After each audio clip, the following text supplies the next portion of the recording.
Welcome back बेटा आज हम आपका करने जा रहे हैं यूनिट 4 का ही हमारा next topic that is over the counter exchange of India. ये आपका अभी स्टॉक एक्सचेंज वाला जो हम चैप्टर कर रहे थे ना, उसी चैप्टर का कंटिन्यूटी में सेकंड टॉपिक है over the counter exchange of India. बेटा ये इसमें आपने बस याद करने की चीज़ें हैं, समझाने की नहीं है। ये इनकॉर्पोरेट हुआ था 1992 में और एक ये नॉन प्रॉफिट लिमिटेड कंपनी है जिसके जो पेड अप कैपिटल है इस ₹5 करोड़। ठीक है। और OTCI का काम क्या होता है कि यहाँ पर हम अपने सिक्योरिटीज़ को खरीद सकते हैं और बेच सकते हैं। सिक्योरिटीज़ क्या होती हैं हमारी? शेयर्स, इक्विटी या प्रेफरेंस, डिबेंचर्स, बॉन्ड्स, वारंट्स, ये सब चीज़ें क्या है हमारी? सिक्योरिटीज़ हैं। इनको यहाँ पे ख़रीदा जाता है और बेचा जाता है with the help of some licensed dealers. ठीक है। अब इसके कुछ फीचर्स हैं। क्या फीचर्स हैं कि इसका कोई एक फिक्स प्लेस नहीं होता ट्रेडिंग करने का।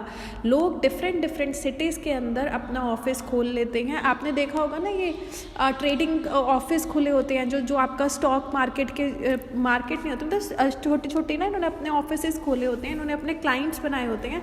ब्रोकर्स की जगह ये लोग होते हैं कि ये हमारे बिहाफ पर काम करते हैं, हमसे फ़ी चार्ज करते हैं। ठीक है। Next is computerised. बताने की ज़रूरत है क्या मुझे? कैसे होती हैं इसमें सारी ट्रांजैक्शंस? वेरी गुड, कंप्यूटर पर। स्क्रीन बेस्ड क्यों है? क्योंकि इस पे जो भी सेलर और बायर की डिटेल है कि वो किस कंपनी का शेयर खरीद रहे हैं, कितने का खरीद रहे हैं, अभी इस कंपनी का क्या रेट जा रहा है, सब किसके ऊपर आ जाता है? स्क्रीन के ऊपर आ जाता है। इसलिए ये क्या है? स्क्रीन बेस्ड है। ये हर टाइप की डिफरेंट काइंड्स ऑफ सिक्योरिटीज़ में डील करता है। क्या होती हैं डिफरेंट काइंड ऑफ सिक्योरिटीज़? जल्दी बताओ, मैंने अभी बताया था। बिल्कुल ठीक। Preference shares, equity shares, bonds, warrants, ये सारे क्या हैं? आपकी सिक्योरिटीज़ हैं। इन सब में ये डील करता है। ग्रेटर लिक्विडिटी, इसके अंदर बहुत इजीली आप अपने स्टॉक को, अपनी सिक्योरिटीज़ को किस में कन्वर्ट कर सकते हैं? कैश में से कन्वर्ट कर सकते हैं। किस तरीके से? उनको बेचकर आपके हाथ में क्या आ जाएगा? कैश आ जाएगा। नेक्स्ट इज ट्रांसपेरेंसी इज कि सब कुछ क्लियर होता है कि कौन डीलर है, कितने का शेयर है, कौन सी कंपनी का शेयर है, क्या इस टाइम पर प्राइस चल रहा है। ये सारी चीज़ें क्या होती हैं? ट्रांसपेरेंट होती हैं। Nation wide listing of securities, इसका मतलब यह है कि बेटा अगर आपने अपनी सिक्योरिटीज़ को एक बार लिस्ट करा लिया है सेबी में, आपको बार बार जाकर हर जगह के लिए अपने आप को रजिस्टर या अपने आप को लिस्ट कराने की ज़रूरत नहीं है। अगर आपकी सिक्योरिटीज़ एक बार लिस्ट हो चुकी हैं सेबी में, तो वो आपकी ऑटोमेटिकली हर जगह पर जो ऑल ओवर आपके ये हैं काउंटर एक्सचेंज हैं, वहाँ पर ऑटोमेटिकली आप रजिस्टर हो जाओगे। Next is registration of investors. जो लोग ओवर द काउंटर में एक अपना पैसा लगाते हैं, पैसा इन्वेस्ट करते हैं, उनके लिए खुद को रजिस्टर करवाना is compulsory. Next is session and working hours. कितने सेशन होते हैं? 2 सेशन होते हैं। वर्किंग आवर्स 10:30 से 3:30, 10 से 3:30 एंड सेकेंड इज 4:30 से 7:30। सेटलमेंट पीरियड क्या है? मतलब कितने दिन की साइकिल होती है, कब तक आप खरीद और बेच सकते हो? Friday to Thursday. ठीक है। अब हम इसके पढ़ते हैं ऑब्जेक्टिव्स। किस लिए over the counter exchange of India ये सेटअप किए गए थे? फर्स्ट पॉइंट है इसमें listing of small and medium size company. इसके अंदर किसको लिस्ट किया जाता है? बिग कंपनीज को नहीं, स्मॉल और जो मीडियम साइज कंपनीज होती है हमारी, उनको इसके अंदर लिस्ट किया जाता है। इसके अंदर जो इशू करने के एक्सपेंसेस हैं आपके शेयर्स के, वो क्या हो जाते हैं? सिक्योरिटीज़ को इशू करने के एक्सपेंसेस रिड्यूस हो जाते हैं। इसके अंदर जितनी भी डीलिंग्स होती हैं वो क्या होती हैं? ट्रांसपेरेंट होती हैं, जिसकी वजह से लोगों का ट्रस्ट क्रिएट होता है। क्विक सेटलमेंट है, कभी भी फटाफट खरीद सकते हो और उन्हें बेच सकते हो। लिक्विडिटी मेंटेन रहती है, कैश इन हैंड की पॉसिबिलिटी ज़्यादा है क्योंकि सेटलमेंट टाइम इसमें क्या है? कम है। Provides nation wide market. Faridabad में भी बैठकर आप उसी कंपनी का ट्रांजैक्शंस कर सकते हो, उदयपुर में बैठ के भी कर सकते हो, XYZ जगह बैठकर भी आप आराम से कर सकते हैं। नेक्स्ट पॉइंट है इसमें यूज़ ऑफ मॉडर्न टेक्नोलॉजी। तो भाई सिस्टम पे सब कुछ आ रहा है, स्क्रीन पे सारी चीज़ें पता चल रही हैं, तो हमने हाई टेक्नोलॉजी का यूज़ किया है इसके अंदर। ठीक है। अब इसके अंदर हमारे आती हैं advantages of over the counter exchange of India, over the counter exchange of India की जो एडवांटेजेस हैं उसमें फर्स्ट पॉइंट बताओ मुझे क्या होगा, फीचर्स में से ही निकलेगा।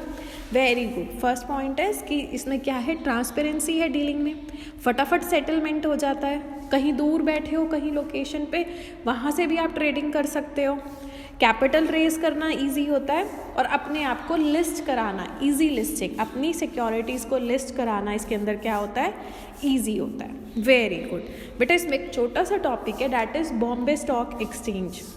देखो अभी तक हम इसमें कर चुके हैं नेशनल स्टॉक एक्सचेंज, है ना, आज हमने किया OTCEI, अब हम कर रहे हैं BSE। सुना होगा न्यूज़ में, आपने नहीं सुना तो एक दो दिन ना थोड़ी सी बिजनेस न्यूज़ सुन लेना, उसमें ही चलता रहता है नीचे आपका NSE के क्या पोजीशन चल रही है, BSE का क्या चल रहा है, निफ्टी क्या है, सेंसेक्स क्या है, ये सब आप उसके ऊपर सुन लोगे, आपको समझ आ जाएगा।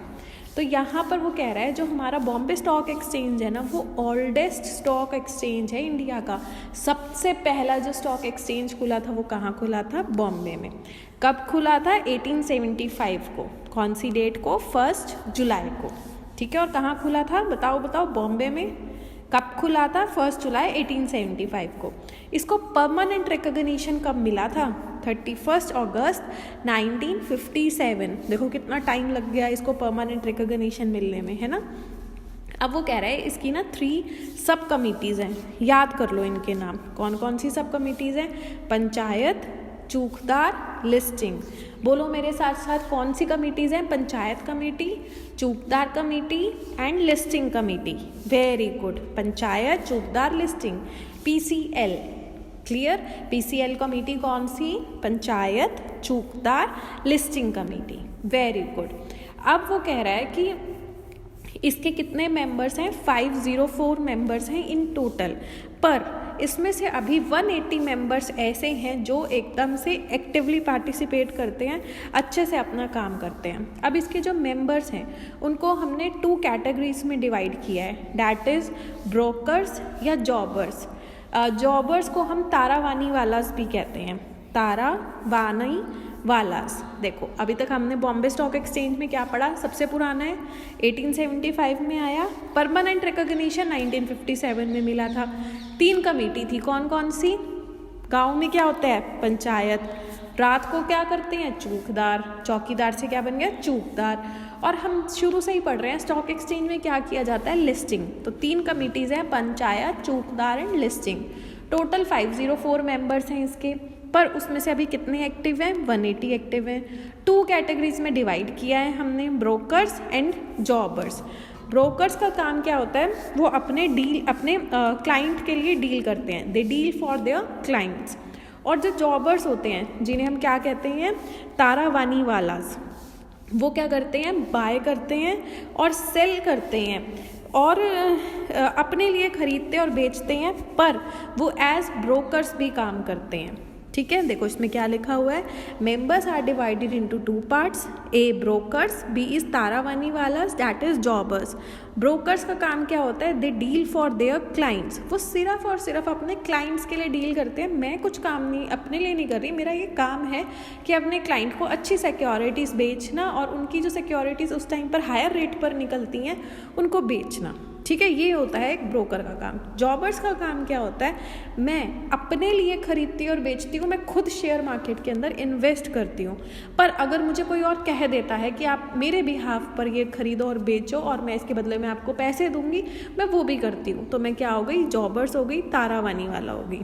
क्लियर, ओके बेटा, थैंक यू वेरी मच। अच्छे से साथ साथ याद करते जाओ, थोड़ा सा बोरिंग है मुझे पता है 4th यूनिट, पर ये आएगा पेपर में, जो जो मैं करा रही हूँ बहुत अच्छे से करना, ठीक है बेटा। Take care of yourself, bye bye.